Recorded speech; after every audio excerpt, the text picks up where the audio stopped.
खैर मकदम है आप सभी का प्राइम डिबेट में। आपके साथ मैं हूं समीर अब्बास।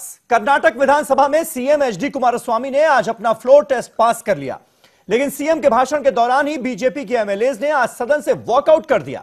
उनकी गैर हाजिरी में ही कुमारस्वामी का सदन में विश्वास मत ध्वनि मत से पारित हो गया।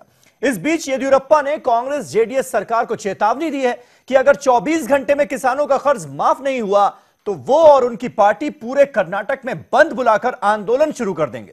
येदियुरप्पा ने तो यहां तक कह दिया कि कुमारस्वामी गिरगिट की तरह हैं और यह गठबंधन जल्द ही टूट जाएगा, क्योंकि जेडीएस कांग्रेस का मकसद बस मोदी को सत्ता से दूर रखना है और कुछ नहीं। लेकिन फ्लोर टेस्ट से पहले दिया गया डिप्टी सीएम और कांग्रेस नेता जी परमेश्वर का बयान भी काफी सुर्खियां बटोर रहा है। परमेश्वर के मुताबिक यह जरूरी नहीं है कि उनकी पार्टी 5 सालों तक कुमारस्वामी की जेडीएस का सपोर्ट करे। सियासी हलकों में इस बयान को जेडीएस कांग्रेस की आपसी खटपट के तौर पर देखा जा रहा है। ऐसे में बड़ा सवाल यह कि क्या कर्नाटक में 5 साल पूरे करेगी कांग्रेस जेडीएस सरकार? इसी पर करेंगे बात अपने तमाम खास मेहमानों से, लेकिन पहले ये रिपोर्ट।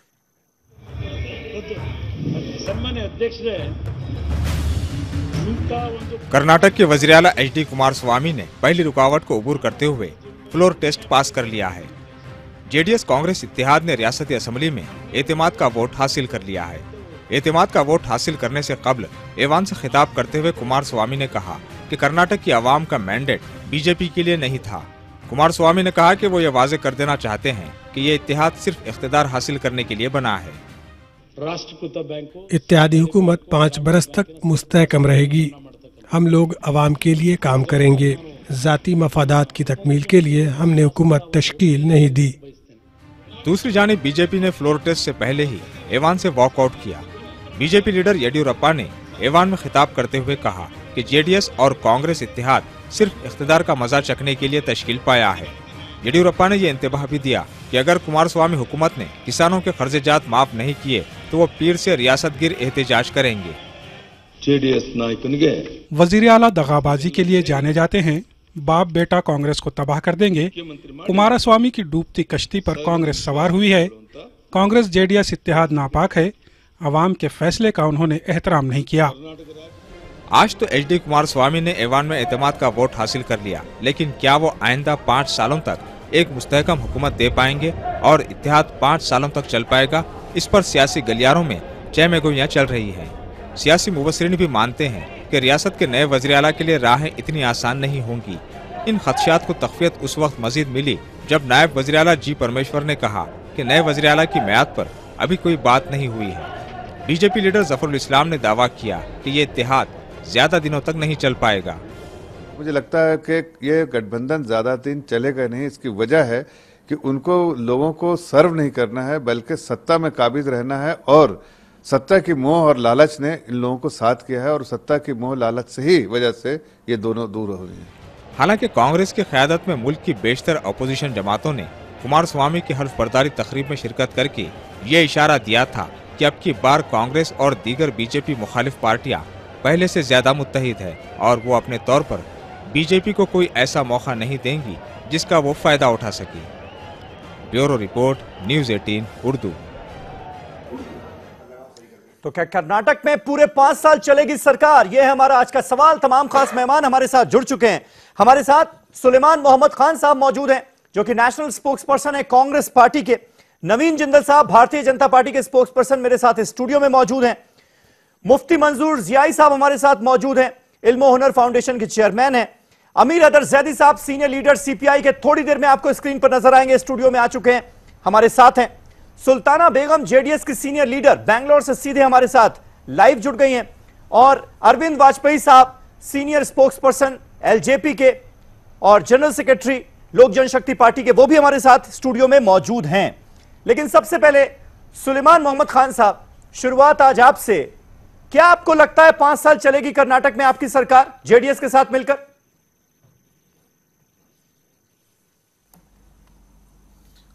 बिल्कुल चलेगी। मैं समझता हूँ समीर भाई, ये सरकार ने अपने नंबर, जिस दिन येदियुरप्पा जी ने भी रिजाइन किया उस दिन भी ये साबित हो गया था कि कांग्रेस और जेडीएस के सारे विधायक एक साथ हैं और सब इस बात पे मुत्तफिक है और मुत्तहिद हैं इस बात के लिए कि सरकार पूरा 5 साल का जो अपना वक्त है वो पूरा करे, टर्म पूरा करे। आज भी जो फ्लोर टेस्ट में से वॉकआउट किया बीजेपी के मेंबर असेंबलीज ने, वो मुझे लगता है कि वो भी इस बात को साबित करता है कि कांग्रेस और जेडीएस का जो अलायंस है वो बहुत ही मजबूत है और ये नियत है दोनों पार्टीज की कि एक बहुत अच्छा गवर्नेंस दें। जिस तरह का गवर्नेंस 5 साल कांग्रेस की सरकार ने सीतारमैया साहब की क़यादत में दिया, उसी तरह का अगली 5 साल गवर्नेंस जेडीएस और कांग्रेस का अलायंस देगा। कुमारस्वामी साहब चीफ मिनिस्टर हैं, लेकिन जो बात आप कह रहे हैं बतौर स्पोक्स पर्सन कांग्रेस पार्टी, वो बिल्कुल अलहदा नजर आती है उस बात से जो जी परमेश्वर साहब कह रहे हैं, जो कि डिप्टी सीएम हैं, आपकी पार्टी के सीनियर लीडर हैं। वो ये कह रहे हैं कि अभी पार्टी ने तय ही नहीं किया कि 5 साल तक सपोर्ट रहेगा या नहीं रहेगा। तो शक और शुबा तो सबसे बड़ा उन्होंने ही पैदा कर दिया।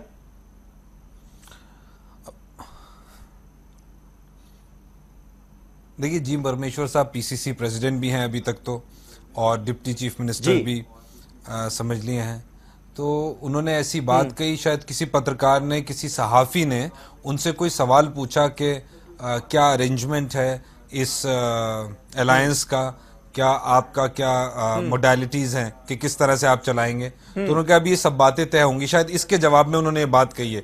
लेकिन कांग्रेस पार्टी की तरफ से ऑफिशियली ना ही ये कई डिस्कशन हुआ है अंदर। किसी जर्नलिस्ट ने परमेश्वर साहब से क्या पूछा, ये इंपॉर्टेंट नहीं है, ये आप भी जानते हैं। बतौर नेता ये आप भी जानते हैं कि किसी जर्नलिस्ट ने किसी नेता से क्या पूछा ये मायने नहीं रखता।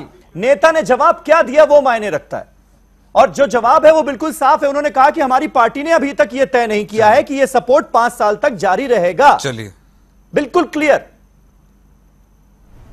अच्छा, तो आप ये कहना चाहते हैं कि कांग्रेस, देखिए कांग्रेस, पहले ये बता दूं, कांग्रेस पार्टी की कोई ऑफिशियल लाइन नहीं है। एक बात, अगर आप ये कहना चाहते हैं या मीडिया में ऐसी खबर है कि 5 साल अलायंस नहीं चलेगा या कौन मुख्यमंत्री रहेगा, तो ठीक है, आपको यही मुबारक, देखा जाएगा अगले 5 साल में जब आएगा फ्यूचर, जब जैसा। नहीं, मुझे क्या मुबारक, मीडिया को क्या मुबारक, ये तो अब जवाब तो आपको देना है ना। 5 साल पूरे रहेगा। एक तो ऑफिशियल कोई कांग्रेस पार्टी का रुख होगा। नहीं, मैं जवाब दे रहा हूं। नहीं, मैं तो आपसे पूछ रहा हूं, मैं तो वही चलाऊंगा जो आप कहेंगे। आप ऑफिशियल स्पोक्स पर्सन हैं, आप बता दीजिए 5 साल तक ये तय हो गया है, आपकी पार्टी ने तय कर लिया है, मतलब ये सपोर्ट 5 साल तक रहेगा, क्लियर है इस पर? बिल्कुल तय कर लिया है, कोई इफ एंड बट की बात ही नहीं है सर, बिल्कुल तय कर लिया है। कहां से आ गया कि 5 साल नहीं रहेगा? ठीक है, ये तो बहुत ही बेवकूफी की है। जी परमेश्वर साहब के बयान से आ गया ना, बताया तो मैंने आपको। ठीक है, सुल्ताना बेगम हमारे साथ मौजूद हैं जेडीएस पार्टी से। सुल्ताना जी, कितना मजबूत अलायंस है ये? क्योंकि परमेश्वर साहब ने जो बातें कही उससे जाहिर सवालात तो खड़े हुए।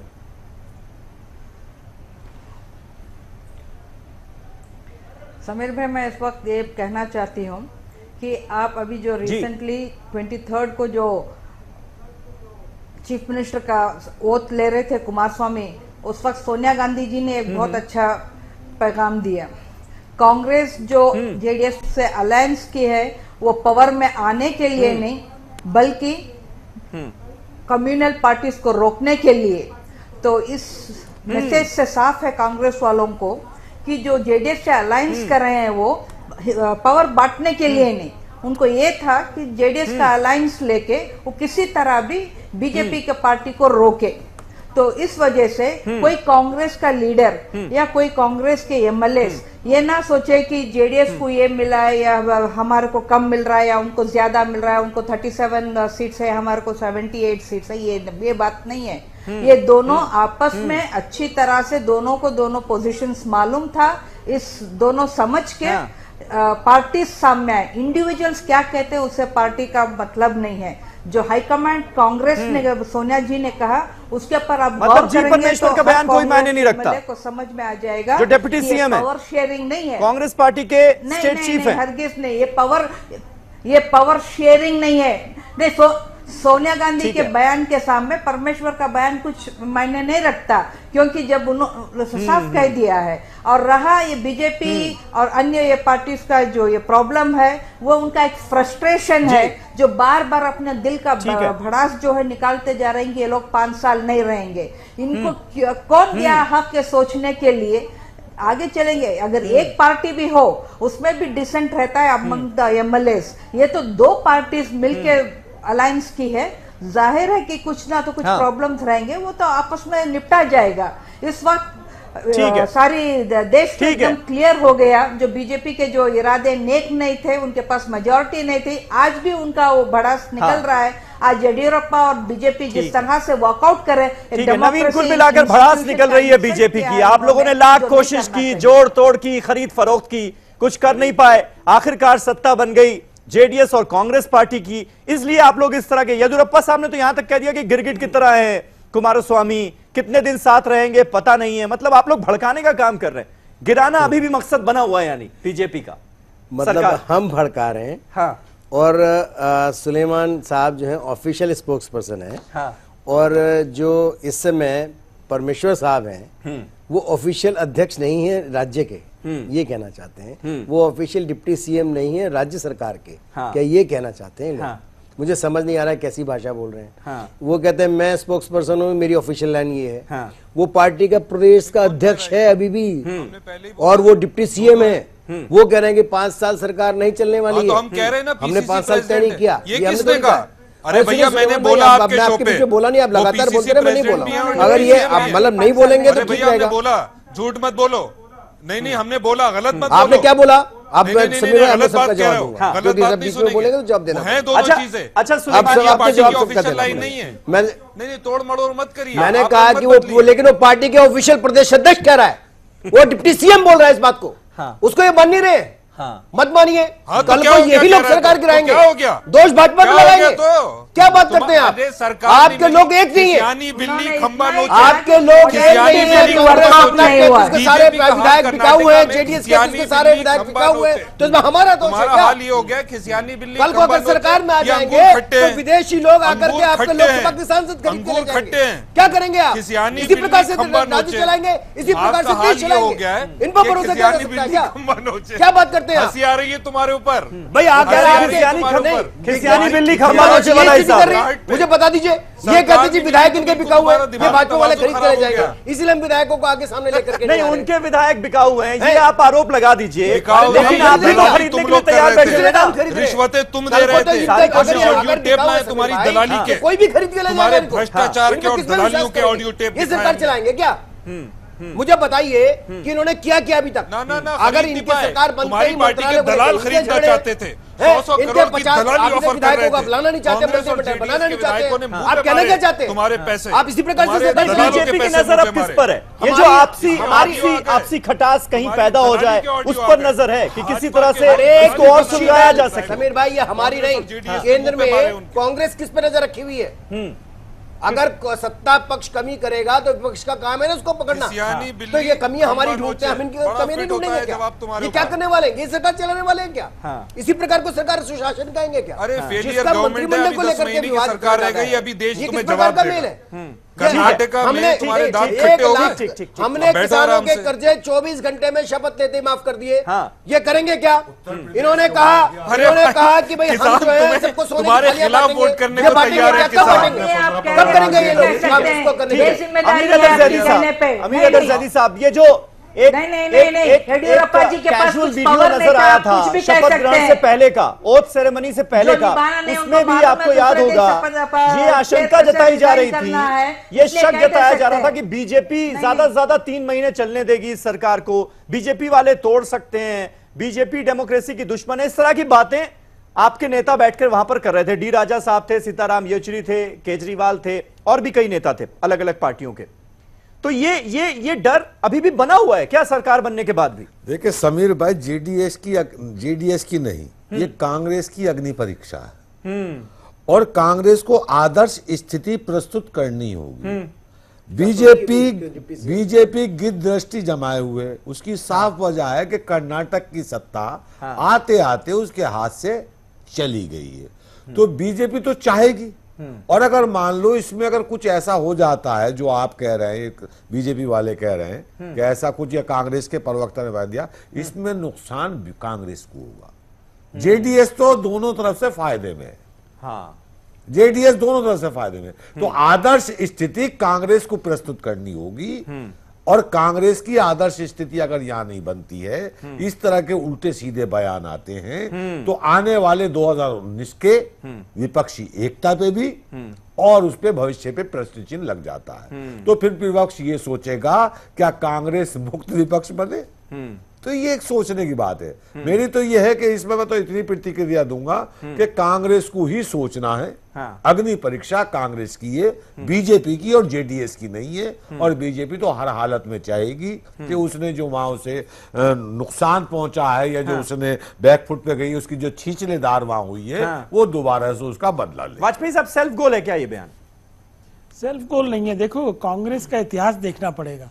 देवगौड़ा साहब की गवर्नमेंट, बीपी सिंह साहब की गवर्नमेंट, ये किसने गिराई थी? ये कांग्रेस ने गिराई थी। कोई 12 महीने चली, कोई 18 महीने चली। तो कांग्रेस तो बिगड़ सत्ता के बाहर रह के किस तरह से छटपटाती है वो सब जानते हैं, पूरा देश जानता है। अभी ये बात कर रहे हैं कि बीजेपी को दूर रखने के लिए हम लोगों ने सत्ता बनाई है, हकीकत ये नहीं है। हकीकत ये है कि ये सारे लोग पूरी तरीके से मोदी जी के एजेंडा से डरे हुए हैं और कोई 2019 में आने को रोक नहीं सकता है। ये विपक्षी एकता जो दिखा रहे हैं उसमें आपने नोट नहीं किया।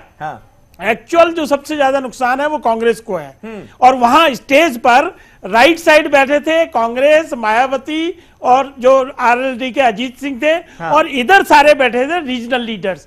अभी रीजनल लीडर्स वर्सेस कांग्रेस होने वाला है। तो कांग्रेस तो वैसे ही आउट हो गई है कहीं से। कांग्रेस का तो अब कांग्रेस सत्ता चलाएगी नहीं चलाएगी। रोक दिया ना कर्नाटक में। और राहुल गांधी ने क्या कहा था, आपको याद है कि कर्नाटक जीतेंगे, उसके बाद फिर मध्य प्रदेश, राजस्थान, छत्तीसगढ़ और 2019। समीर भाई, कर्नाटक सरकार तो बना ली ना, पोस्ट पोल अलायंस करके सरकार जरूर बना ली। और बीजेपी की भाषा में जो सरकार बनाता है वही सिकंदर होता है। सरकार बीजेपी की भाषा होती है तो कॉमन मिनिमम एजेंडा बनता है दोनों पार्टियों के। तो बन गया ना, बन क्या बना है? कोई कुछ नहीं ना, अभी कहीं नहीं बना। आज उन्होंने कहा कि बना रहे हैं, 5 साल चलाएंगे। और परमेश्वर का बयान भी आप चला रहे हो, तो आप इसी से जाहिर करिए कि बाई रोटेशन चलेगी, 2 साल बाद चलेगी, 6 महीने बाद चलेगी। ये सारी चीजें क्लियर होनी चाहिए, तभी तो सरकार चलेगी। और अगर सरकार इतनी पॉपुलर थी तो सिद्धारमैया साहब को क्यों हटा दिया? 78 सीटें क्यों आई? तो ये सारी की सारी बातें करने के लिए यानी चुनौती, मुफ्ती मंजूर जियाई साहब, कुल मिलाकर चुनौती है बड़ी कांग्रेस के सामने, सबको एक रखने की, सबको मिलाकर रखने की। क्योंकि जिस तरह से हमने देखा ओथ सेरेमनी में ममता बनर्जी गई, ममता बनर्जी नाराज हो गई कि भाई उन्हें जिस हिसाब का वेटेज मिलना चाहिए था वो नहीं मिला। वो शपथ ग्रहण पहले छोड़कर चली गई वहां से। उन्होंने अपनी नाराजगी भी जाहिर की कि भाई राहुल गांधी और सोनिया गांधी को कुछ ज्यादा वेटेज मिला, उनको भी मिलना चाहिए था। तो एक बड़ी चुनौती इस वक्त है पार्टी के सामने। देखिए, मैं आपको बता दूं समीर भाई कि पार्टी के सामने ही एक बड़ी चुनौती नहीं है, बल्कि पूरे हिंदुस्तान के सामने एक बड़ी चुनौती आ गई है। पूरी दुनिया की निगाहें हिंदुस्तान की तरफ हैं और यहाँ के वातावरण को देख करके दुनिया खुश हो रही है कि हिंदुस्तान में लोग इस तरीके से लड़ रहे हैं और मर रहे हैं। कर्नाटक का नाटक हो या फिर आसाम और गोवा हो, जहां पर भी हमने देखा है वहां पर सिर्फ नाटक हुए और उसमें नुकसान सिर्फ और सिर्फ उन लोगों का हुआ है जो कॉमन लोग हैं, जो वोटर्स हैं। वोटर्स वोट देते हैं और आपस में ये लोग आपस की गठबंदी करते हैं और गठबंदी करने के बाद हालात यहां पहुंचा देते हैं कि एक रात में डिसाइड होता है कि कौन सरकार बनाएंगे कौन नहीं बनाएंगे। कल तक जिसको संघ कहा जाता था उसके साथ मिलकर के सरकार बना लेते हैं। हालात ये है कि कब तक ये छेद हिंदुस्तान के हिंदुस्तानियों के साथ होता रहेगा, कब तक ये चीजें हम लोग बर्दाश्त करते रहेंगे। हमारी सोच और हमारी फिक्र अब यहां पहुंची है कि इनकी सरकार 5 साल चलती है या 4 साल या 6 महीने, हमें उससे सरोकार नहीं। वहां के लोगों को, वहां के किसानों को, वहां के मजदूरों को, वहां के परेशान हाल लोगों को, जो कारोबार से जुड़े हुए हैं उनका कारोबार नष्ट हो चुका है। जो किसान हैं वो अपनी जान और फांसियां पर लेकर के अपने आप को खुदकुशी की तरफ रागिब करा रहे हैं। लोग मर रहे हैं, परेशान हाल हैं। क्या मोदी सरकार सेंट्रल में है, बीजेपी की सरकार पूरे हिंदुस्तान की 20 रियासतों में है, उसके अलावा कांग्रेस ने वहां पर अभी अपनी नई पार्टी बनाई है। इन लोगों की स्ट्रेटेजी हम लोगों के लिए क्या है? कॉमन लोग परेशान है, कॉमन लोगों के लिए पार्टियों के पास कुछ भी नहीं है। हमें इस बात पर तवज्जो देनी पड़ेगी कि सरकार जो भी आए वो मुल्क को और कौम को, रियासत को तरक्की की तरफ ले जाए, और वो चीज हमें देखने को कहीं दूर दूर तक दिखाई नहीं पड़ रहा है। ये 5 साल चलाएं, 3 साल चलाएं, 6 महीने चलाएं, ये इनका जाती मफाद होगा। सब लोग अपने वेटेज के लिए काम कर रहे हैं, हिंदुस्तान और मुल्क के वेटेज के लिए कोई काम नहीं कर रहा है। ये बिल्कुल गलत है नवीन। लेकिन एक बड़ा सवाल जो मुफ्ती मंजूर साहब की बातों से उठता है वो ये है कि 4 साल में जितनी उम्मीदें थी वो धराशायी हुई हैं। ठीक है, 4 साल में बहुत सारे काम जिनके वादे हुए थे वो नहीं हुए हैं। महंगाई बढ़ती आप लोग नहीं रोक पाए, बढ़ती बेरोजगारी आप लोग नहीं रोक पाए, पेट्रोल डीजल के दाम लगातार बढ़ रहे हैं, आप लोग नहीं रोक पाए। जो दावे करके आप लोग सत्ता में आए थे और कहीं ना कहीं उसका असर भी दिखा है। कर्नाटक में आपका दावा 150 का था, 104 पर सिमट गए। ये भी तो मानिए। दावे अभी बहुत सारे कांग्रेस ने भी किए। अभी आपने कहा कि सरकार कुछ करने रही, अभी भी गठबंधन हुआ, मंजू साहब कह रहे थे। हाँ। मंजू साहब, हाँ। गठबंधन बेशक अभी हुआ, सरकार तो कांग्रेस की ही थी कर्नाटक में, हमारी नहीं थी। और राज्य सरकारों के अगर स्थिति देखें, उसको काम बहुत सारे करने हैं, राज्य सरकारों को ही काम करने ज्यादा। केंद्र तो मदद करता है, केंद्र केवल सरकारी केंद्र की योजना अलग है, राज्य सरकारों की योजना अलग है। सबसे ज्यादा किसानों ने अगर आत्महत्या की तो कर्नाटक में की, इसीलिए कांग्रेस बाहर थी सत्ता से, इसीलिए जेडीएस के 145 लोगों की जमानतें जब्त हो गई, केवल इसीलिए जेडीएस के 145 उम्मीदवारों की जमानतें जब्त हुई, उसके बाद भी सत्ता में। गठबंधन अपॉर्चुनिस्ट वो है या हम है? आपने कहा कि सरकार ने कुछ नहीं किया। मैं कहता हूं कि किसी भी देश को अगर किसी भी देश के विकास को अगर गति देनी होगी तो सड़कें बेहतर होनी चाहिए, ये पूरा विश्व कहता है। हाँ। और भारत सरकार ने ये कर करके दिखाया है, मोदी सरकार ने, किसी और ने नहीं किया है। आज गांवों को लेकर के शहरों तक, शहरों को लेकर के केंद्र तक जोड़ने का काम किया। पहले कश्मीर से भी अगर सड़कें बनती थी, उड़ी सेक्टर में चले जाइए या आज की तरफ इधर बढ़ रहा है। महंगाई की बात आप कहते हैं, पेट्रोल डीजल, सुन लीजिए महंगाई के बारे में भी आ रहा हूं, मैंने वो भी इसका जवाब भी देने वाला हूं। आपने वैसे सवाल के सारे सभी का जवाब दूंगा। दालें पहले 200 रुपए किलो हुआ करती थी, जब मूंग की दाल हो, मसूर की दाल हो। आज 60 रुपए से लेकर के 80 रुपए तक दालें हैं। दालों के रेट कम हुए हैं, सब्जियों के रेट कम हुए हैं, मैं बार बार कहता हूं। और आज आप किसानों की बात करते हैं, किसानों के लिए किसी ने सोचा? पहले कृषि का बजट केंद्र में आजादी के बाद पहली बार आया तो मोदी सरकार लेकर के आई। मेरे 10 सेकंड ये सारे के सारे विरोधी हो तो गया। समीर भाई मेरी बात तो पूरी सुन लीजिए ना। ये बजट लेकर के, इससे पहले कभी बजट लेकर के नहीं आई, क्योंकि देश का 60% उद्योग कृषि पर आधारित है और हमने किसानों की एमएसपी 1.5 गुना करने का काम किया और राज्य सरकार इंप्लीमेंट कर रही है उसको। इससे पहले कभी किसी ने नहीं सोचा किसानों के बारे में। अच्छा, सूखा आता है, छोटे छोटे गाँव में डैम बनाने का जवाब दिया ताकि पानी लोगों किसानों को मिल सके। आज तक डैम बनाने का काम क्यों नहीं किया? बात का जवाब दे दीजिए। एक मिनट आप अपने बड़े सवाल आगे 10 सेकंड एक सवाल एक साथ आगे। आज तक किसी ने अल्टरनेट व्यवस्था के बारे में नहीं सोचा। अच्छा, अल्टरनेट व्यवस्था कर रहे हैं आप पेट्रोल डीजल? सुन लीजिए, मेरी बात तो सुन लीजिए, वही बता रहा हूं मैं। वो इसलिए कि देश के अंदर हमारा देश तेल के आयात पर पूरी तरह विदेशों पर निर्भर है। पहली बार ये सोच रही है सरकार कि एथेनॉल से चले, बिजली से चले, गैस से चले, बायोगैस से चले, गाड़ियां कैसे चले, ये सरकार लेकर के आ रही है। देश में बिजली का उत्पादन इसलिए बढ़ा है ताकि हम डीजल के जरिए चलने वाले जनरेटरों को रोक सके, उसकी व्यवस्था कर सके। आज सरकार उस दिशा में काम कर रही है, तो आप कह रहे हैं कर नहीं रही? कितने काम कर रही है? सुलेमान, एक छोटा सा जवाब दे दीजिए, मुझे ब्रेक पर जाना है। 24 घंटे का अल्टीमेटम दे गए वॉकआउट करने से पहले येदियुरप्पा साहब। उन्होंने कहा 24 घंटे में कर्ज माफी कीजिए किसानों की, वरना कर्नाटक बंद, लोग सड़कों पर।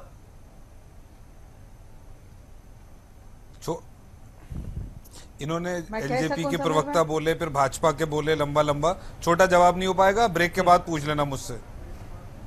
चलिए ठीक है, एक छोटा सा ब्रेक ले रहे हैं, एक छोटा सा ब्रेक ले रहे हैं, इत्मीनान से जवाब दे दीजिएगा, कोई बात नहीं, लेकिन नाराज ना होइए सुलेमान साहब, नाराज ना होइए। टीवी की मजबूरी होती है, ब्रेक लेना वो भी जरूरी होता है। और आप इतने दिनों से डिबेट में बैठ रहे हैं, आपको तो सारी जानकारी, आपको तो सब पता है। एक छोटा सा ब्रेक ले रहे हैं, फौरन हो रहे हैं हाजिर, कहीं ना जाइएगा। तमाम खास मेहमान हमारे साथ बने हुए हैं।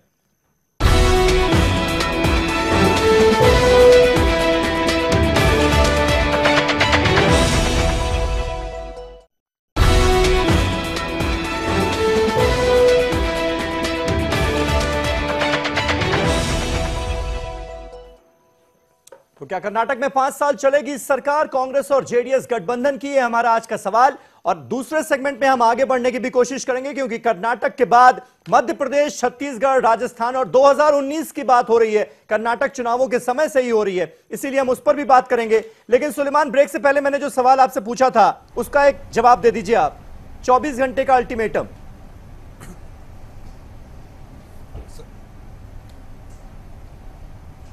24 घंटे का अल्टीमेटम किस चीज का? मैं सवाल आपका नहीं समझा, किस चीज का अल्टीमेटम? सुना नहीं आपने ब्रेक से पहले? यानी येदियुरप्पा साहब ने 24 घंटे का अल्टीमेटम दिया है कि किसानों की कर्ज माफी 24 घंटे के अंदर अंदर हो जानी चाहिए, वरना पूरी बीजेपी और तमाम लोग सड़कों पर उतर आएंगे, कर्नाटक को बंद कर दिया जाएगा। यह पहली चुनौती आपकी सरकार के सामने। अच्छा अच्छा अच्छा अच्छा अच्छा अच्छा, चलिए, बहुत अच्छा करा उन्होंने। देखिए, पहले तो वाजपेयी जी ने कहा, एलजेपी के स्पोक्स पर्सन है, जनरल सेक्रेटरी हैं, वाजपेयी जी कह रहे थे कि कांग्रेस सत्ता से दूर नहीं रह सकती। वाजपेयी जी, आप अपनी तारीख भी उठा के देखिए, रामविलास पासवान जी की अपना इतिहास उठा के देखिए। आप इतना मत बोलिए, नवंबर दिसंबर में हो सकता है आप हमारी तरफ हो, उधर नहीं हो। तो आप इस सब चीज का ध्यान रखिए।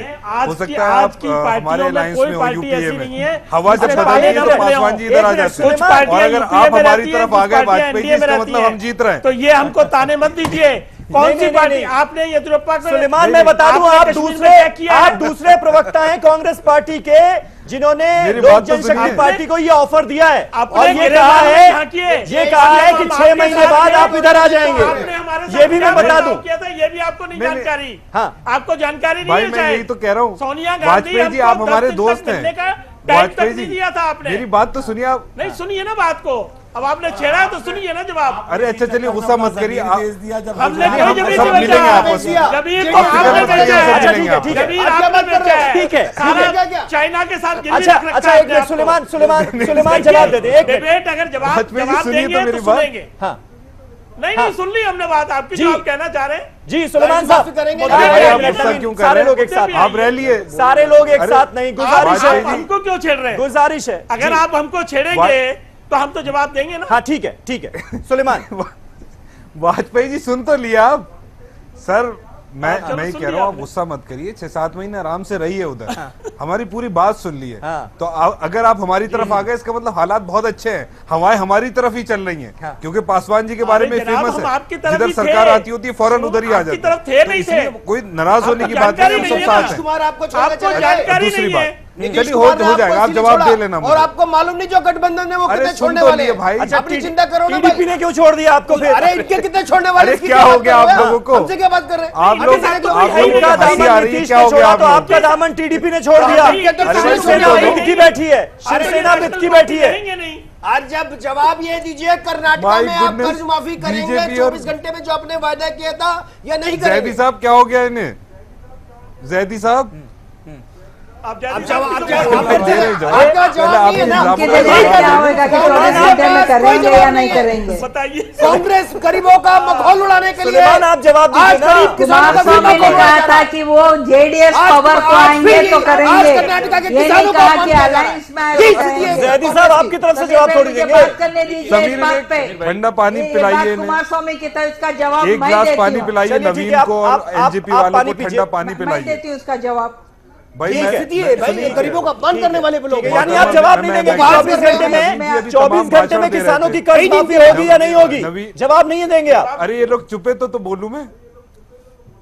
नहीं चुपे सब लोग तो बोल रहे हो। देखिए मैं जवाब ही देना चाह रहा हूँ, ये लोग बीच में बोल रहे हैं। मैं ये कहना चाह रहा हूँ, नवीन जी ने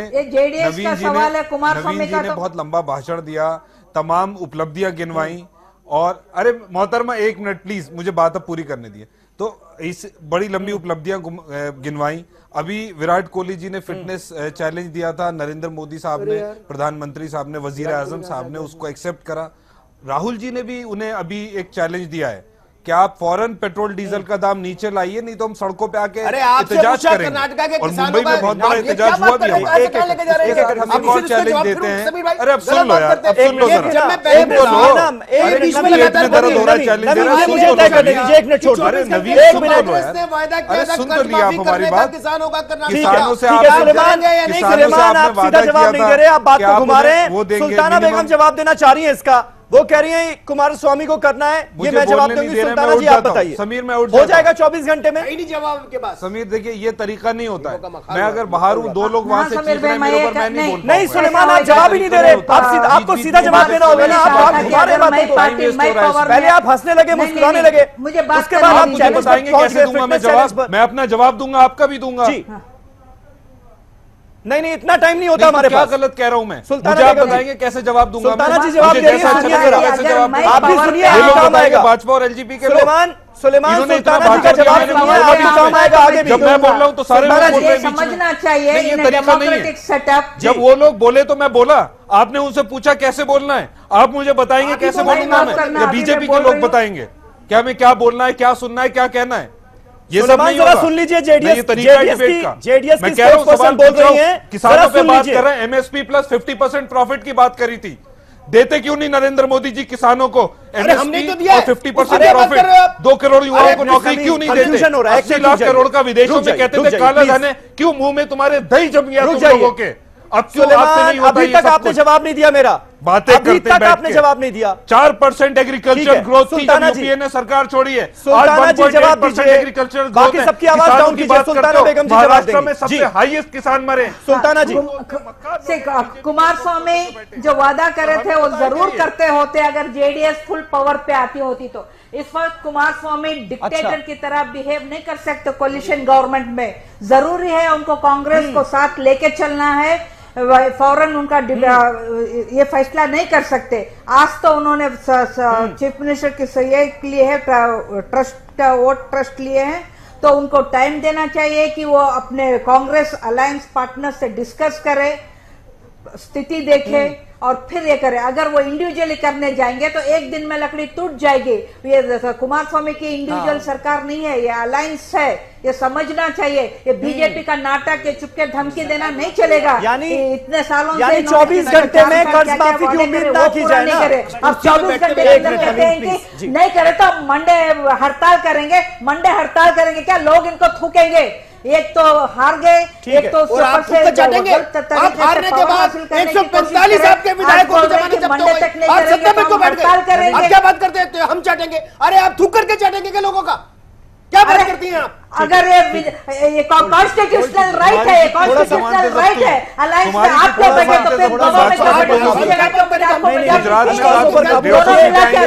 अच्छी नहीं लगती। अरे संविधान को समझो ना, जिसको मेजॉरिटी है वही बनाएंगे गवर्नमेंट। इतना उनका फिर पूरे 5 इसमें राज्य में जाएंगे बीजेपी गवर्नमेंट बैठ के विड्रॉ करो। आज का आज विड्रॉ करो। आपको मेजॉरिटी थी नहीं, आप भी अलायंस करें। कर्नाटक में भी कांग्रेस और जेडीएस के अलायंस हुए। ये नहीं कि अमीर अतर जैदी साहब, लेकिन कर्नाटक ने एक काम तो किया है। जो अपोजिशन पार्टीज हैं उनको एक मंच पर लाने का काम तो किया। अब जो शिवसेना की तरफ से बयान आया है वो भी बड़ा अहम है। शिवसेना ने कहा कांग्रेस तो कांग्रेस, जो लेफ्ट पार्टियां हैं वो भी साथ आ जाएं नरेंद्र मोदी का विरोध करने के लिए, बीजेपी को हराने के लिए। ये बड़ी बात है क्योंकि लेफ्ट और राइट का साथ आना ये क्या अपने आप में बड़ी बात है। देखो समीर भाई, यूपीए का एक कर्नाटक के अंदर एक तस्वीर नजर आई, बुरा गवर्नेंस, बैड गवर्नेंस को रोकने का, जिसके ऊपर प्रतिक्रिया कर रही है। लेकिन क्या एनडीए की भी कोई ऐसी तस्वीर पेश आ सकती है? क्योंकि एनडीए के घटक दल एक एक छोड़ के चले गए जो इनके साथ थे। बिल्कुल। अब जो दल इनके साथ है उनकी स्थिति क्या, उस पर नहीं जाना चाहता मैं। बीजेपी ने भी 2014 में चुनाव से पहले कुछ वायदे किए थे।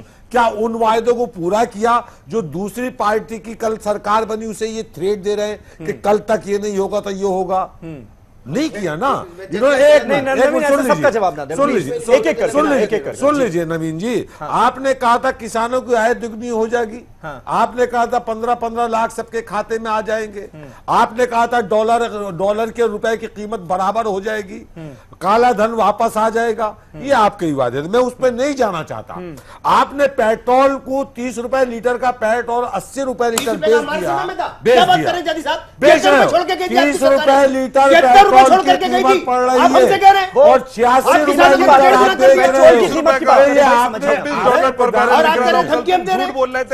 हम दे रहे हैं। प्रधानमंत्री जी ने कहा था कि मेरे खून में धंधा है, मेरे खून में बहता है। तो धंधे का इरादा यहाँ नजर आ रहा है कि 30 रुपए लीटर का पेट्रोल 30 रुपए लीटर आप छोड़ के गए थे क्या? बेच रहे हैं। 70 रुपए छोड़ के गए। आपने 73 रुपए लीटर, आपको पता नहीं है? तुम्हारे टाइम में हुआ हमसे कमाल करते हैं आप, अपने हिसाब से बात करते हैं। अरे उसके अंदर डालिए। ऐसा मत कीजिए प्लीज। आप सबकी भाषा पर सवाल उठा रहे हैं यहाँ पर बैठकर, प्लीज ऐसा ना करें। हम पे नहीं, आपको जब जवाब देना होगा आपके पास आएंगे, आपको जवाब दीजिएगा। नाम बदल दीजिए। अगर बीजेपी और कांग्रेस दोनों पार्टियां इतनी एरोगेंट हो जाएंगी तो लोग सवाल कैसे करेंगे भाई? लोग सवाल कैसे करेंगे? नहीं, बिल्कुल है सवाल। सुनिए ना, सुनिए, सारी अपोजिशन पार्टीज को सुनना सीखिए आप लोग। कांग्रेस और बीजेपी दोनों को ये सोचना पड़ेगा। सवालों से आप लोग बच नहीं सकते। हम एरोगेंट हो गए। समीर साहब एक बात सुनिए, आप कैसे कह रहे हैं हम एरोगेंट हो गए? बीच में वो इंटरजेक्ट कर रहे हैं, हम एरोगेंट हो गए। हमें बोलने नहीं दे रहे, जवाब जो बात की जा रही है उसके बाद उसको समझने की कोशिश कीजिए। क्या बात करते हैं आप यहाँ पर सवाल का जवाब देने आए हैं। नहीं, अगर आपको नहीं सवाल सुनना है, सवाल सुनने का शौक आपका नहीं है, आप मुझसे तो आप कह सकते हैं कि मैं इस सवाल का जवाब नहीं दूंगा, मैं किसी और के पास चला जाऊंगा। इतने नाराज होकर यहाँ पर मत बैठिए। इंटरजेक्ट कर रहे हैं, मैं जवाब सवालों के जवाब आपको देने हैं, आप यहाँ पर बैठे हैं सवाल का जवाब देने के लिए, सुनने की क्षमता रखिए। जवाब मेरा समीर साहब, आप जवाब नहीं तय करेंगे। बिल्कुल, और आप तय नहीं करेंगे कि मैं सवाल क्या पूछूंगा आपसे। सवाल का जवाब जब दूंगा मैं। सुलेमान, आप तय नहीं करेंगे कि मैं आपसे सवाल क्या पूछूंगा। भाजपा नहीं तय करेगी, भाजपा के और एलजेपी के लोग बीच में बोल रहे थे। भाजपा कौन सी तय कर रही है? हम बोलते तो आप बीच में बोलते हो। कैसी बिना मतलब वक्त बर्बाद ना कीजिए। मुफ्ती मंजूर साहब, भाजपा का प्रवक्ता बोल सुलेमान भाई, ये एरोगेंस जो है मुफ्ती मंजूर साहब, ये एरोगेंस जो है यही सब बर्बाद कर रही है क्या? इसी वजह से आज पार्टी की ये हालत है क्या? देखिए, दोनों पार्टियों की हालत इस वजह से और खराब होती जा रही है कि पिछले 70 सालों में हिंदुस्तान ने बहुत दर्द झेला है, बहुत तकलीफें उठाया है, और बीजेपी के लोगों ने के अंदर में इतना गुरूर और घमंड आ चुका है कि हमारे भाई साहब जो जवाब दे रहे हैं वो भी बहुत तिरंग जवाब दे रहे हैं। इस तरीके के जवाब देने से कम बचे। कम से कम वो सवाल जो एंकर पूछ रहा है, एंकर अपना सवाल नहीं पूछता है बल्कि कौम का सवाल पूछता है, हिंदुस्तान का सवाल पूछता है, लोगों का सवाल पूछता है। लोग ये पूछते हैं कि हम कहां जी रहे हैं, क्या हम मुगल शासन से भी खराब दौर में जी रहे हैं, जिस वक्त में 25 जो जीडीपी थी वो 25% की अबव थी, और आज जीडीपी की हालत क्या हो रही है, और आप हमें सिखा रहे हैं कि हमें क्या करना चाहिए। हम 7% में जी रहे हैं, वो 25%, वो अंधेरा ही भला था जो कदम राह पर थे, रोशनी लाई है मंजिल से बहुत दूर हमें। हम तो ऐसे मंजिल की तलाश में परेशान है, जीना चाहते हैं लोग हिंदुस्तान के अंदर में, आप उसे चूस रहे हैं, उसका खून चूस रहे हैं, उनको परेशान कर रहे हैं। हालात क्या है हमारे और आपके, उसको समझने की कोशिश कीजिए। लोगों के सवालात हैं किस हालात में हम जी रहे थे और आज हम किस हालात में जी रहे हैं। हम दुनिया के सामने शाइनिंग दे रहे हैं, दुनिया को बता रहे हैं कि हम बहुत तरक्की पजीर हो गए हैं, हम इंसान तो बहुत अच्छे बन गए हैं, लेकिन हम अपने दिलों से इंसानियत को हमने खत्म कर लिया है। कम से कम अपने दिलों के अंदर में इंसानियत को लाइए, और हिंदुस्तान को अगर आपको चलाने के पावर और अथॉरिटी लोगों ने दिया है तो कम से कम उन लोगों का सम्मान करना सीखिए। आजकल सबसे बड़ा बदलाव मुझे लगता है यही आ गया है कि दुश्मन पार्टियां हो गई, एक दूसरे के दुश्मन बनकर बैठे हुए हैं आप लोग। किसी का कुछ बर्दाश्त नहीं है आप लोगों को, किसी के सवाल किसी के जवाब आप लोगों को बर्दाश्त ही नहीं हो रहे। दुश्मनी यहां पर नहीं निकालने के लिए आइए प्लीज, अपनी अपने राजनीतिक जल्दों हैं जिसकी आप नुमाइंदगी कर रहे हैं, उनकी बातों को रखिए, उनकी बातों को रखिए। यहां दुश्मनी मत निकालिए आकर पर्सनल दुश्मनी है तो वो कहीं और जाकर निकालिए प्लीज। वाजपेयी साहब, एक अभी सीएसडीएस का सर्वे हुआ, उसमें मई 2017 में 44% लोगों की पसंद नरेंद्र मोदी थे। अब जब ये अभी आज की बात है, आज जब उस सर्वे को अंजाम दिया जाता है तो सिर्फ 34% लोगों की पसंद वो रह गए, जबकि राहुल गांधी जो हैं वो ज्यादा पॉपुलर हुए हैं। पिछले सर्वे में 9% थे, अब वो बढ़कर 24% हो गए। इसका सीधा मतलब क्या है आपके हिसाब से? देखिए, ऐसा है, ये सर्वे का भी हर दूसरे महीने सर्वे करना या हर तीसरे महीने सर्वे करना, चुनाव है नहीं है, ये भी देखो एक मसला, बुरा मत मानना मीडिया वाले, टीआरपी का सिस्टम बन गया है। हाँ, लेकिन दूसरा इसका पहलू ये है कि अगर कोई चेतना आती है, कोई चीज आती है तो उसको गंभीरता से लिया जाना चाहिए, और बीजेपी लेगी इस बात को। तीसरी बात मैं ये कहना चाहता हूं कि अभी चुनाव में 1 साल 10, 11, 12 महीने हैं करीब। देखिए, मोदी जी ने अभी से शुरू कर दिया, हर मंत्री को 29 तारीख से और 5 जून तक हर 40 मंत्री जाएंगे और अपनी सरकार का रिपोर्ट कार्ड देंगे। और रिपोर्ट कार्ड देने का मतलब क्या है कि जनता को समझ आएगी उसके साथ क्या हो रहा है। एक छोटा सा किसानों की बात जैदी साहब आप कर रहे थे, 10 करोड़ स्वयं हेल्थ कार्ड बने हैं, उसका क्या मतलब है कि किसान की जमीन की। मुझे बताओ, पाकिस्तान से चीनी क्यों मंगाई जा रही है? हाँ, उसका जवाब सुनिए, जवाब सुनिए। उत्तर प्रदेश के अब जवाब नहीं सुनेंगे, यही गड़बड़ है, जवाब सुनिए। किसान को पेमेंट नहीं, गवर्नमेंट ने चीनी में इंपोर्ट ड्यूटी 200% कर दी है। अगर उसके बाद भी कोई इंडिविजुअल इंडस्ट्रीज इंपोर्ट करता है तो उसमें सरकार का कोई उसमें गुनहगार नहीं है। क्यों सरकार रिपोर्ट नहीं करे, सरकार रिपोर्ट नहीं है, सरकार घट क्यों रही है पॉपुलैरिटी? पॉपुलैरिटी देखिए मैं इसका रीजन सुन लीजिए। आप जैदी साहब फिर भी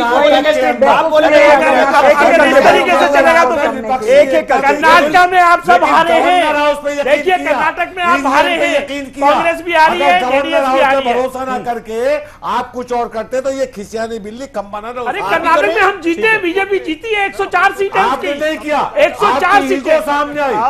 क्या बात घमंड सामने, कोई सत्यता को हटा सकते हो?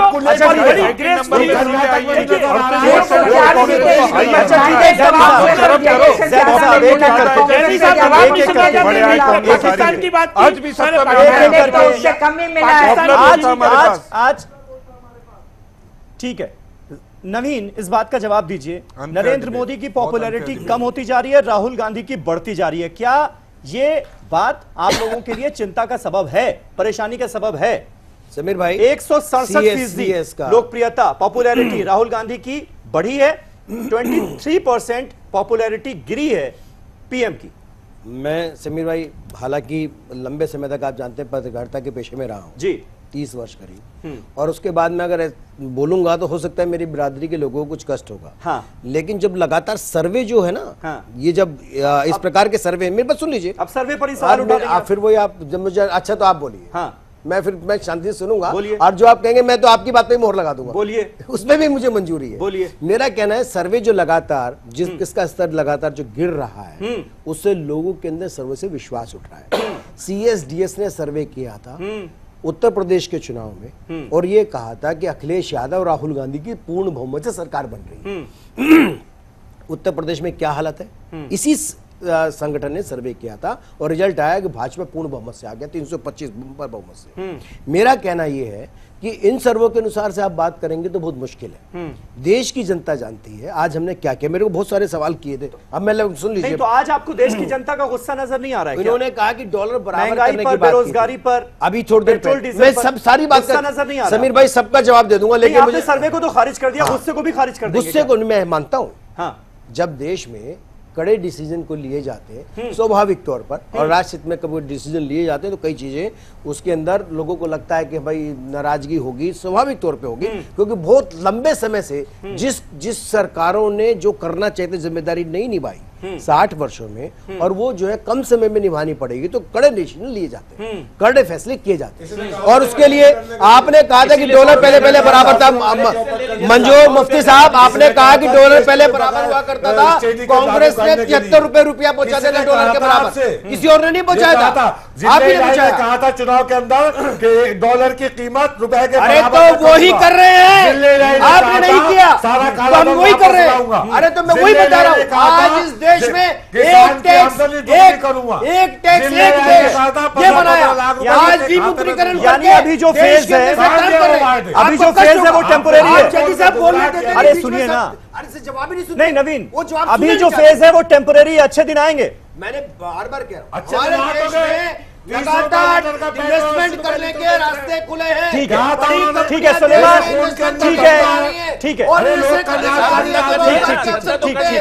हमने ठीक है, आज के देश में भी जो डेवलपमेंट हो रहा है उसमें लोगों को रोजगार मिल रहा है। ठीक है, ठीक है साहब, कैसी बन जाएंगे? अरे भाई कैसे काम हो जाएंगे? एक मिनट, क्या बात करते हैं आप ही लोग चला लीजिए, मैं ब्रेक ले लेता हूँ। सुलेमान आपको आप ही नवीन एक मिनट प्लीज, 10 में 3 को नौकरी मिल रही है, 7 जनों को नौकरी नहीं है। सुलेमान नवीन कह रहे हैं कि ये जो फेज है महंगाई का, बेरोजगारी का, ये टेम्पोरेरी है, क्योंकि सरकार ने कुछ कड़े फैसले लिए, उसका असर हो रहा है, थोड़ा इंतजार करना चाहिए। लेकिन सवाल है कितना इंतजार? 2025 तक। देखिए, पहले तो मैं आपसे समीर साहब ये कहूंगा, ना ही कांग्रेस एरोगेंट है, ना ही आपके सवालों से मैं बच रहा हूं। सवाल का जवाब देने का तरीका होता है। अच्छी बात। आपसे पहले बीजेपी और एलजेपी के प्रवक्ता ने दसियों बातें कही, पहले मैं उनका जवाब देता और फिर आपका जवाब देता, लेकिन आपने एकदम इल्जामात के कटहरे में मुझे खड़ा कर दिया जरा देर में, और आप एरोगेंस कहने लगे कांग्रेस का ये हाल हो गया। ये तरीका नहीं है। कोई आपके अंदर ये बात होना चाहिए कि आप जायज बात कहें। नहीं, जवाब इंपॉर्टेंट नहीं है, डिबेट का जो ये तरीका है, ये सिस्टम है, जवाब इंपॉर्टेंट है सर। जवाब तो 10 सुलेमान, मेरे लिए सिर्फ और सिर्फ जवाब इंपॉर्टेंट है। जो मैं सवाल कर रहा हूं वो जवाब नहीं आएगा तो मैं बीच में टोकूंगा, मैं मजबूर हूं। डिबेट आपका कराने का तरीका भी आपको अगर बुरा लगता है तो आपको लग सकता है, दो बड़ी बातें कही, आपको लग सकता है कांग्रेस एरोगेंट हो गई इसलिए हाल हो गया। मुझे प्लीज, मैंने ये नहीं कहा बुरा, मुझे ये नहीं लगा। सवाल पूछिए 10, मैंने ये जवाब देने की इजाजत जो रुख नजर आ रहा है दो पार्टियों का, बीजेपी को उसमें सरासर एरोगेंस नजर आ रही है। हमारे ऊपर जो मुझे लगेगा वो मैं कहूंगा। आपको अगर बर्दाश्त नहीं है कोई आप अपने कान बंद कर सकते हैं। हमें नहीं है एरोगेंस। आप कह सकते हैं कि मैं आपके सवाल नहीं सुनूंगा, मैं आपके जवाब नहीं दूंगा। आप कह सकते हैं मैं दूसरे के पास चला जाऊंगा, मैं दूसरे के पास चला जाऊंगा। आप गलत कह रहे हैं, मैं आपको हर बात का जवाब देना चाहता हूं, लेकिन अगर आप ये नहीं दे रहे थे, आप जवाब नहीं देना चाहते हैं, मैं जवाब देना चाहता हूं। जवाब का तरीका मेरा होगा, आपका नहीं होगा। आप आज जवाब देने के मूड में नहीं है। अरे भैया, एलजेपी बिल्कुल। अरे ये कोई तरीका नहीं है समीर भाई, नहीं प्लीज सुलेमान, बीजेपी और एलजेपी के लोगों ने कुछ बातें कही थी, उनका जवाब नहीं ठीक होती। आप लोग जनता के नुमाइंदे हैं, आप लोग जनता के नुमाइंदे हैं, आप लोग एक सियासी दल के नुमाइंदे हैं। छोड़िए आप प्लीज इस बात को समझिए। ठीक है भाई, तमाम लोग, हजारों लाखों लोग आपको सुनने के लिए यहाँ पर बैठते हैं कि आपकी पार्टी उनके बारे में क्या सोचती है। हाँ, तो बात है कि आपको सब जिस तरह से आप तमाशा करा रहे हैं, शोर मचा रहे हैं, एलजेपी के और बीजेपी के लोग बोलने नहीं दे रहे हैं, कौन सुनेगा आपको? कौन सुनेगा आपको? ठीक है, कौन सुनेगा आपको? ठीक है, जब इतना शोर हो गया, जब हम जवाब नहीं दे पाएंगे तो ठीक है। जहां तक बीजेपी के लोग हमारे ऊपर इल्जाम लगाते हैं और अपनी वो बताते हैं, तो वो ये बताएं 4 साल में उन्होंने क्या किया। और जो ये टफ मेजर्स की बात, तो बता ही देंगे, हमारे तो मंत्री जा रहे हैं बताने के लिए, क्या और ये बात कर जो रहे हो? टफ मेजर्स की बात करते हैं समीर, आप देखिए, फिर देखिए, ये प्रॉब्लम है, ये प्रॉब्लम है, ये प्रॉब्लम है। जब जवाब देना चाहते हैं तो बीच में बोलते हैं। ठीक है, ठीक है। नहीं, मैं आपको जवाब देना चाह रहा हूं, मैं आपको एहसास दिला रहा था कि आपकी कहां गलती है। और जवाब यह है कि जो टफ मेजर्स की बात करते हैं, मुझे एहसास हो गया 4 साल में मैंने बहुत बड़ी गलती कर दी आपसे सवाल पूछ के, मुझे बर्बाद हो गई, जीएसटी से बर्बाद हो गई। ये अगर सरकार रिपीट हुई भाजपा की, सुलेमान साहब मुझे एहसास हो गया मैंने बहुत बड़ी गलती कर दी। आपके पास इस सवाल का जवाब नहीं है, आप छोड़ दीजिए, रहने दीजिए। जैदी साहब, कुल मिलाकर सबसे बड़ी चुनौती यही है ना कि कैसे एकजुट रखना है ऑपोजिशन पार्टीज को, और वो ऐसे माहौल में कैसे होगा, ये एक बड़ा सवाल है। नहीं, कोई बड़ा सवाल नहीं है समीर भाई। नीतियों पे नीति बनाम नेता चुनाव होगा, ये हम आपसे कह रहे हैं। हाँ। और नीतियां निर्धारित करेंगे 2019 देश बनाम नीतियां होगा, देश बनाम नेता, नीति बनाम नेता, देश बनाम नेता होगा। और हम ये पहले से कहते चले आ रहे हैं, एजेंडा बिल्कुल साफ है। हम नीतियों पे लड़ेंगे, दलित प्रधानमंत्री बहुजन सरकार के एजेंडे पे चुनाव होगा 2019 का। इस पे समझौता हमारा बिल्कुल मुकम्मल तरीके से है। और जो इससे अलग जाना चाहता है, नेता बनाम नेता खेलना चाहता है, वो करे। हम नीति बनाम नेता पे चुनाव लड़ेंगे, नीति बनाम नेता। और कांग्रेस की हालत, सीट छोड़, एक मिनट नवीन भाई, बात मुकम्मल। हाँ। और कांग्रेस की हालत ऐसी नजर आई मुझे, अभी सीट छोड़ के गए हैं। बिल्कुल, सीट छोड़ के चले गए। समीर भाई एक मिनट, जैसे उत्तर प्रदेश के आपने जमींदार देखे ना, हाँ। लुट पिट गए, लोटा कटोरा बिक गया, हाँ। लेकिन अचकन पहन के निकलेंगे। तो वही हालत वो कर्नाटक में नजर आ रही है, वही देश में नजर आ रही है। कांग्रेस को पुनर्विचार करना होगा, सवालों के जवाब देने होंगे। विपक्षी एकता कैसी होती है, उसमें क्या होगा, और विपक्ष के साथ बहुत बहुत शुक्रिया जाता है, हमारे पास है साहब, और देश देख रहा है, और विकास पर हम डेवलपमेंट पर जवाब देने के लिए तैयार हैं। ठीक है, बहुत बहुत शुक्रिया, बहुत बहुत शुक्रिया। नीति सही, बहुत बहुत शुक्रिया। एक स्ट्रैटेजी नजर आ रही है ऑपोजिशन की कि अब नेता पर नहीं, नीति पर बात होगी, पॉलिसी पर घेरा जाएगा सरकार को। बहुत बहुत शुक्रिया। वक्त मेरे पास इतना ही था। कल एक नए टॉपिक पर नई डिबेट के साथ हाजिर होऊंगा। तब तक तमाम खबरों के लिए आप देखते रहे न्यूज़ 18 उर्दू। शब बखैर।